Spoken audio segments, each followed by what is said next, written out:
Bom dia, pessoal. O pessoal comentou aqui, eu vou falar um pouquinho. Eu só tenho 15 minutos, então vou ser breve. Ainda bem que o microfone está funcionando. Se eu perdesse 3 minutos aqui para ligar o microfone, ia ser complicado. Então, vamos lá. Vou falar de previsão de atrasos e cancelamentos em voos. Esse é um projeto que assim que desenvolve e continua desenvolvendo ainda, né? Já começou há mais de um ano aí, em parceria com outras empresas e com um cliente nosso, né? Bem, deixa eu me apresentar rapidamente. Meu nome é Marcelo, eu trabalho na área de tecnologia, especificamente desenvolvimento de software há 16 anos, e na Sync há cerca de 11 anos. Meu papel hoje na Sync é de gerente de desenvolvimento de software. Então, eu gerencio equipes que têm que escrever código. Estou com um pouquinho de medo do meu emprego agora com o Deep Coder aí, mas vamos lá. Tem meus contatos aí, fiquem à vontade de entrar em contato comigo aí.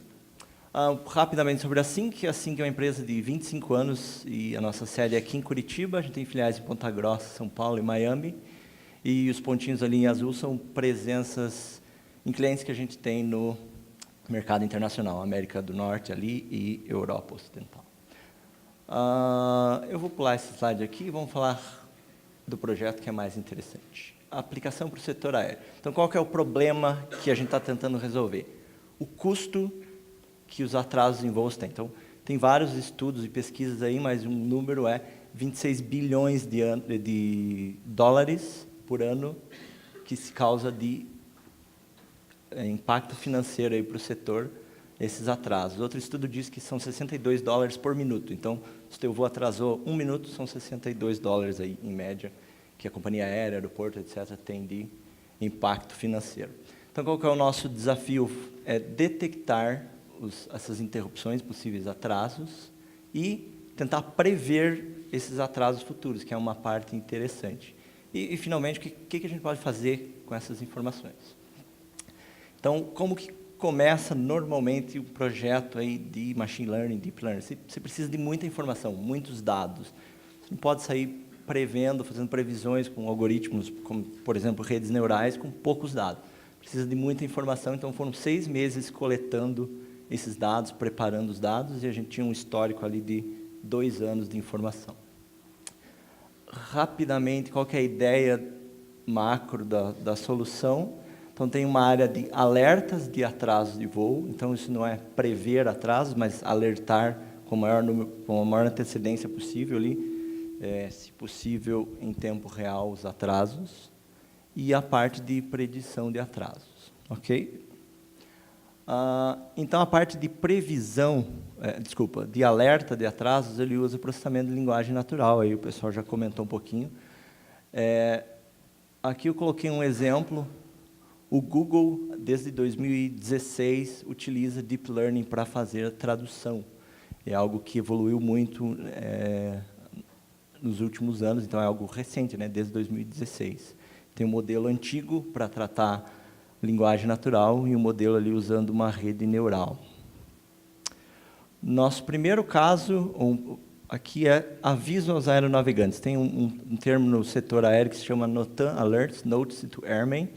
Então, são avisos que são enviados para os pilotos, basicamente. Então, as autoridades aéreas podem enviar avisos para os pilotos. Isso é uma linguagem não estruturada. Então, eu tenho um exemplo ali, é difícil para alguém entender qual que era o alerta.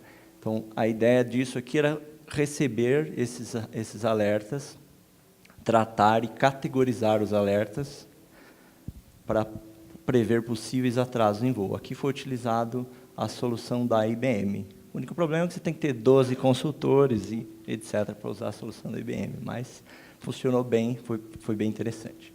O próximo é uma análise de texto também. Utiliza uma solução que se chama Alien, para processamento de linguagem natural. Então, a ideia é pegar informações, notícias, e dessas notícias, usando algoritmos para linguagem natural, algoritmos de machine learning para processamento de linguagem natural, tentar prever possíveis atrasos. Então, a gente trata essas mensagens que a gente coleta em notícias públicas e processa e tenta categorizar elas ali, né? Tem alguns exemplos de categoria. Ok, opa. Outro interessante é análise, é um termo bem conhecido aí, é sentiment analysis, análise de sentimento. Então, pegar informações do Twitter, então tem uma plataforma ali corporativa que a gente coleta os dados do Twitter e a gente consegue ver o sentimento das pessoas através dessas informações no Twitter. Então, ali a pessoa está um pouco insatisfeita por causa do atraso. A gente coleta todos esses dados aqui. Se a gente tiver um número grande de pessoas infelizes no aeroporto por algum determinado voo, alguma determinada companhia aérea, pode indicar atraso, pode indicar problemas. Ok? Mais um exemplo, alertas de emergência. O piloto também, ele emite alertas através do transponder dele. O mais comum ali é o 770, alerta de emergência ou interceptação. Então, a gente também consegue coletar esses dados e processar, classificar, que, obviamente, também podem indicar possíveis atrasos, possíveis problemas. Ok, mas até agora a gente só está olhando os alertas, a gente não previu o futuro ainda. Então, Marcelo, você falou que a gente ia prever o futuro, vamos prever o futuro aqui. Então, a segunda parte do projeto é prever atraso de partida e chegadas em voo. O foco aqui são as principais categorias de atraso. Um voo pode atrasar por N motivos, a gente focou nas principais, e atraso de maior duração. Então, 2, 3 minutos não são relevantes, mas a partir de 20, 30 minutos é algo mais relevante. Tem que ser o mais preciso possível e reduzir o número de falsos positivos. Porque se você previu que um voo vai atrasar e ele não atrasou, você pode ter tomado alguma ação, mudado a equipe de voo, etc. Então, falso positivo é algo muito ruim aqui, é algo que a gente tenta evitar bastante. Então, qual que é a estratégia? A estratégia é usar uma rede neural, um algoritmo de machine learning, pegar esses dados históricos que a gente coletou de 2 anos e treinar um algoritmo. Então, o algoritmo vai pegar esses dados e a gente diz, algoritmo, eu tenho dados de 2 anos aqui e eu sei quais são os voos que atrasaram. Então, eu vou contar para o algoritmo quais são meus dados de teste e o algoritmo vai ser treinado para prever os atrasos em voo. E, com isso, a gente consegue executar esse algoritmo com os dados em tempo real para prever possíveis atrasos.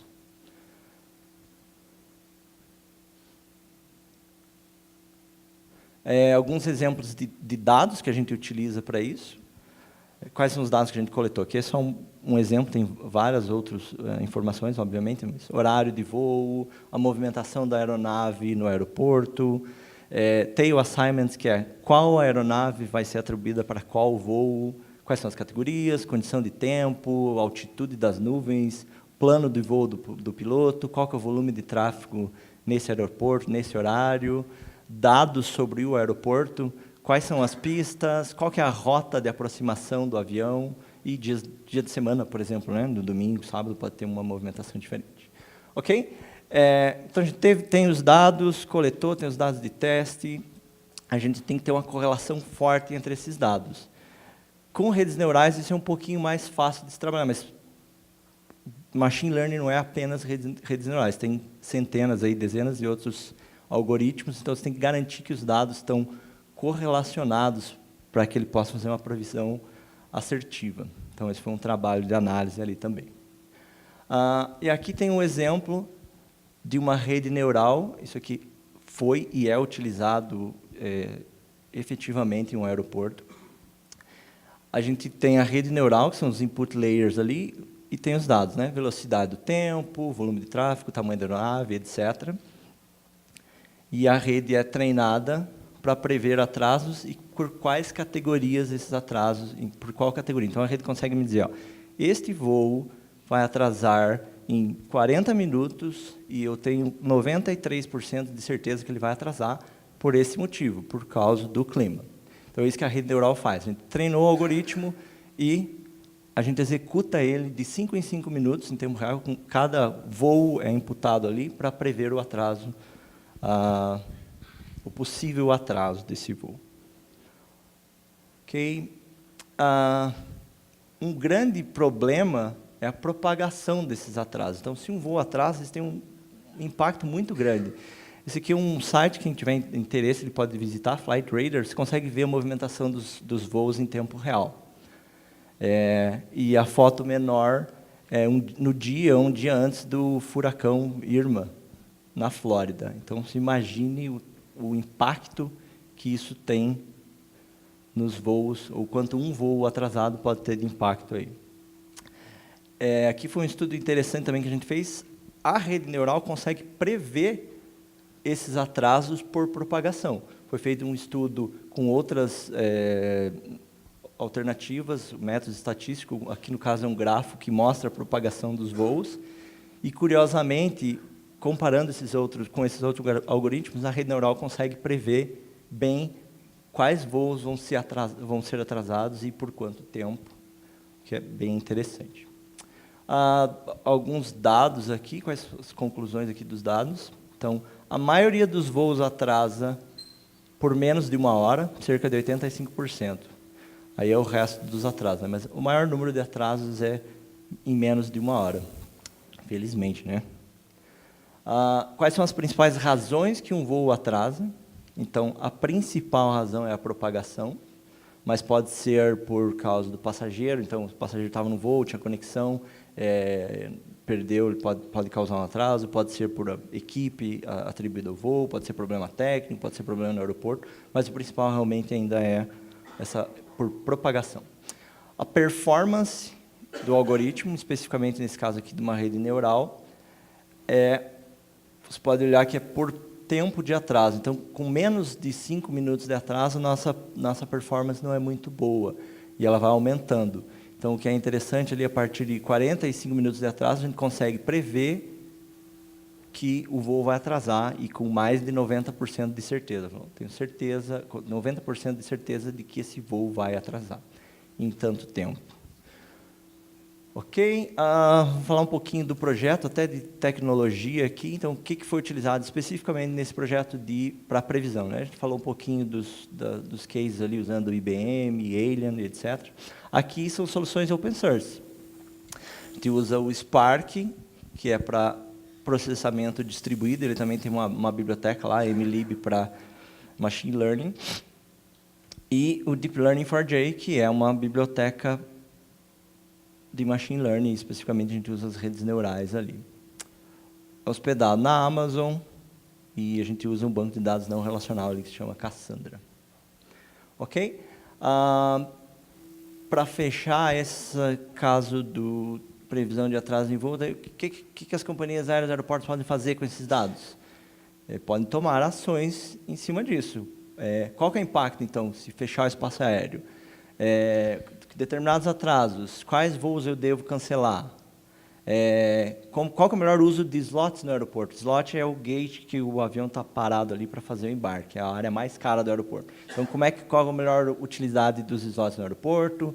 Quais passageiros e como eu devo reacomodar eles? Eu posso prever que o voo vai atrasar em 10 horas e vou decidir colocar os passageiros num hotel, por exemplo, né? Posso desviar voos para outros aeroportos e redistribuir a tripulação, etc. Então, tem várias perguntas que poderiam ser respondidas aí. Rapidamente, outras iniciativas aqui interessantes. Então, essa iniciativa com redes neurais é o que a gente chama de aprendizado supervisionado. Eu tenho os dados e eu tenho dados de teste para contar para o algoritmo. Algoritmo, eu sei qual que é a performance, ou qual que é no nosso caso aqui, quais voos iriam atrasar. Então, isso a gente chama de aprendizado supervisionado. Esse outro case aqui é um aprendizado não supervisionado. A gente coleta os dados e o algoritmo tem que aprender com aqueles dados sem eu dar uma resposta em dados de teste para ele. Nesse caso aqui, a gente está fazendo um sistema para detecção de anomalias, especificamente para a área de segurança de informação. Então, o algoritmo vai modelar meu dado, ele consegue descobrir o que é uma possível anomalia. Pode ser uma invasão do meu site, etc. Né? As tecnologias aqui, fugir um pouquinho do mundo Java, é Python e a biblioteca da Google, aí, TensorFlow, para Machine Learning. Último exemplo, tratamento de imagens. Então, a gente tentar reconhecer algoritmos e letras em uma imagem. além disso, a gente tem que segmentar essa imagem. Então, a gente usa o que a gente chama ali de redes convolucionais para o reconhecimento de caracteres e clustering algorithms para a parte de segmentação. Aqui tem uma sopa de letrinhas de tecnologias aí que a gente usa, mas também é Python, TensorFlow e Keras, que é uma API ali em cima do TensorFlow, na verdade. Ok? Eu acho que é isso. Obrigado, pessoal. Aqui tem, só lembrando, tem umas pastas aí com vocês, tem um bannerzinho com QR Code, você pode concorrer ao sorteio de um livro aí, um de blockchain e um de design thinking. Ok? Obrigado.